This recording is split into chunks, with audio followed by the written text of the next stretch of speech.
One of the most anticipated moves this offseason is what are the Chicago Bulls going to do with Zach LaVine? In this particular article, it suggests that Zach LaVine could possibly be moved over to the Orlando Magic. We're going to be talking about what this deal would look like for the Chicago Bulls, what this could look like for the Orlando Magic, and if this is in fact a great deal for both clubs involved. This is Rico Greenhowe. This is another episode of Bulls Digest. And before we jump into it, I want to let you know that 84.6% of you guys that watch the videos are not subscribed to the channel. So make sure that you go ahead and hit that subscribe button so you can stay up to date with your latest news and happenings with your Chicago Bulls. And without further ado, let's jump into the first part of the video, guys, which is LaVine to the Magic here. So this comes on the heels of Zach Buckley, who writes for Bleacher Report, and he's talking about the Orlando Magic and why they would want to trade for Zach LaVine. I know this is a bit interesting because the Orlando Magic have just come off a 7-game series against the Cleveland Cavaliers, in which they almost won that series. They were up double digits in that game, but they lost. And adding Zach LaVine, it's just like, why would this make sense? But we're going to paraphrase a little bit as to what, Zach Buckley had to say. And then we're going to go into what it would look like if the Chicago Bulls made that trade here. So this is what Zach Buckley had to say, and I'm just paraphrasing here. So teams must be pretty desperate for buckets to seriously consider bringing him on board. Orlando might feel such desperation. The Magic made real strides this season, but their growth is capped by their 22nd ranked offense. Beyond bullying their way to the foul line, there is very little this offense does at even a league average level. Orlando has standing needs for scoring, spacing, and shot creation, and LaVine, if healthy, is capable of scratching all three itches. The Magic also happen to have the kind of lanky, versatile, athletic defenders capable of covering for LaVine's limitations on the defensive end.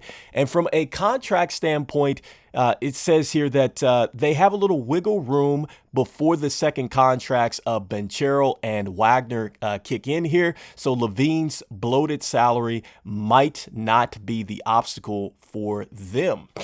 All right, guys. So, that is a very interesting point. So first, let's start off with where Zach Buckley highlights the fact that Orlando is just 22nd in scoring. I believe we were 28th. And so this is very interesting because I thought that Orlando would have a little bit higher of an offensive rating. But when you go back and look, they do bully themselves a lot to the free throw line. It does look like an offense that does get a little bit stagnant. If you looked at that playoff series, I think that that's what happened to them against Cleveland. I think that offense got a little bit stagnant.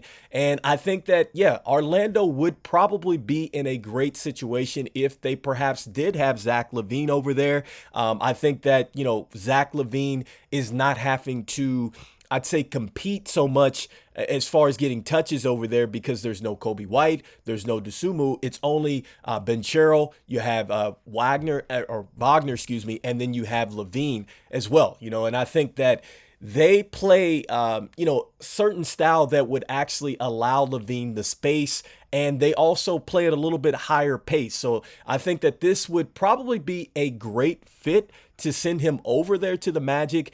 But the question is, what would the Chicago Bulls get out of this deal? Now, if you've looked at past stories out there, I think that there was a story that had linked perhaps us going with Martez Fultz in a sign and trade situation and a pick or something like that, which I think that doesn't make a whole bunch of sense considering what the Chicago Bulls need. So what I've done is I went ahead and I actually took the trade maker off ESPN and went ahead and put a trade together. And I think, guys, that yes, it would be a great fit for LaVine to go over to the Orlando Magic, but I think that there's a better fit for Zach LaVine. And I think also, too, the Orlando Magic could actually have a better fit for themselves, which will address their defense and also to address their offense as well. And they might be able to go out there and take a look at some of the free agents out there available to even help them a little bit more in scoring. So with that being said, here's the trade that I'm throwing up here, guys. And this is hypothetical here. The money does work out, and this is how this trade would actually go down. And I'm going to explain why this would be a good deal for all teams involved here. So right now, we're linked to sending LaVine over to the Orlando Magic, but I think LaVine is better served going over to the Memphis Grizzlies. Let's start there. So you send LaVine in a 3-team deal. You send him over to the Memphis Grizzlies. All right, in this situation, you're thinking that Ja Morant's going to come back healthy. He's a slasher. He gets an added slasher with LaVine that's going to help him out there. He also has a big in Jaren Jackson Jr., right? And then he also has Desmond Bane to stretch the floor as well. Now, what they do in free agency, or as far as getting another big and getting some pieces around them, I think that this perhaps helps them compete a little bit better in the West. This takes a bit of pressure off of Ja Morant. All right.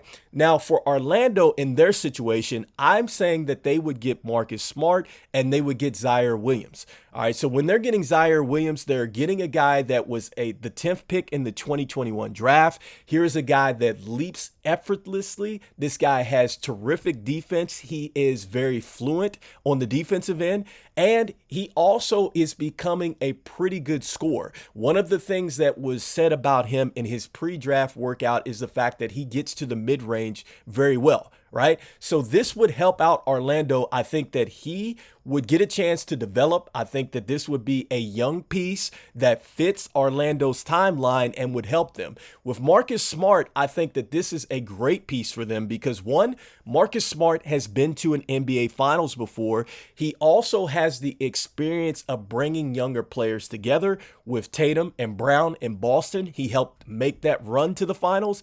This guy is a former Defensive Player of the Year, and he also, too, is a guy that can knock down three-point shots, and he would certainly not allow Donovan Mitchell to score 86 points or something like that in 2 or 3 games. So I think that had they had that guy out there, that perhaps would help them. And you're saying, well, they need scoring. Well, then they perhaps maybe go look at a guy like Malik Monk. Maybe they bring a guy in like Buddy Hield to stretch the floor or help them score, right?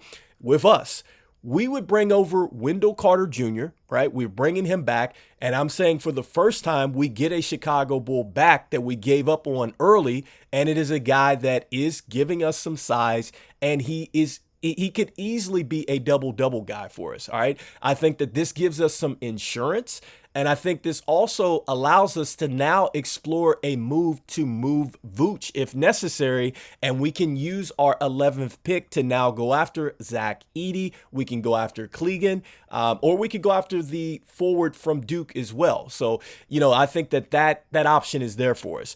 Also, too, the Bulls would get Brandon Clark. All right, here's another bit of height that we can bring. This is a guy that operates well off the pick and roll. Terrific fit, I think, to go out there with Kobe White, DeSumo, and also, too, he would be a terrific piece if Zoe is willing to come off the bench. Now, lastly, we're looking at Anthony Black, all right, and we're saying, why would we go after Anthony Black? Here's a guy that was a lottery pick last season. Guys, this guy is 6'7".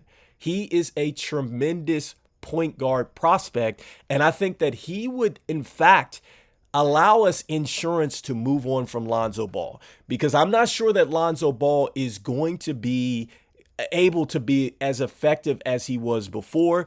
This would allow us to now say, okay, if Lonzo doesn't come back or we elect to not re-sign him, we have a point guard for the future, guys, and a guy that can certainly be maybe even a 2 or a forward. I mean, because this guy has the ability at 6'7". I'm not sure what his wingspan is, but this guy is a terrific playmaker, and working in the pick and roll is one of his specialties here. So I think that this would be a terrific move for the Chicago Bulls. I think that we actually get young. We also, too, add some height, and we add some insurance, guys. I think for the first time, the Chicago Bulls are basically not just going out there and reacting we're actually going out there and we're being proactive by making sure that we're not getting caught in situations where they're bad contracts or we're getting caught with players that just can't perform at a high level.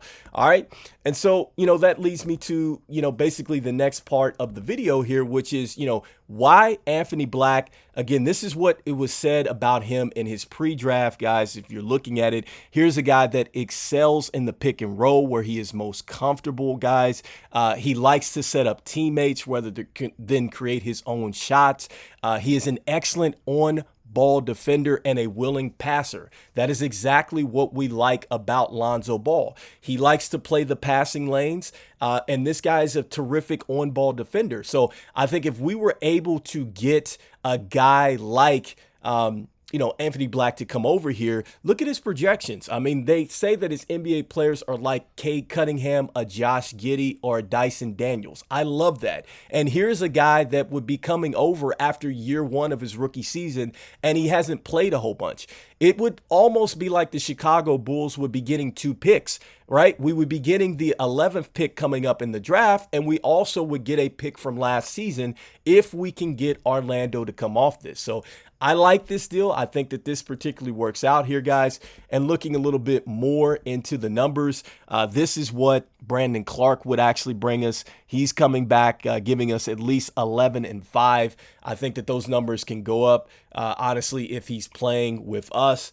And then lastly, when you're looking at Wendell Carter Jr. and what he's been able to do, guys, he's been pretty serviceable here. I know he's had a little bit of a down year this year around, but the numbers are there. I mean, certainly here's a guy that can go out and get you 15 points a game. He can get you 8 rebounds a game. And I think that if you give him the playing time, I certainly think that this guy would be a terrific piece and possibly an excellent replacement, I think, for Vooch if we were to move on from him this summer as well. So let me know, guys, what you guys think in the comments. I know probably going to get a lot of pushback here, but look, I'm just like, if we're going to make these hypothetical trades, why not try to go out there and make it work for us, and also to put us in a situation where we are not dependent on players who perhaps may not be able to perform at a high level like Lonzo Ball here. So let me know what you guys think. Should we go ahead and make this deal, get Wendell Carter Jr., Anthony Black over here, along with Brandon Clark? Do you think that that would be a better fit for Zach LaVine, sending him over to Memphis? Do you feel like Orlando would benefit from Marcus Smart and Zaire Williams? Do you guys feel like we'll be able to go out there and then free up our, pick and pick up a big? What do you guys think? Should we go guard? Let me know in the comments. This is Rico Greenhowe. This is Bulls Digest. And as usual, go Bulls. I'll see you guys on the next one. Peace. Peace.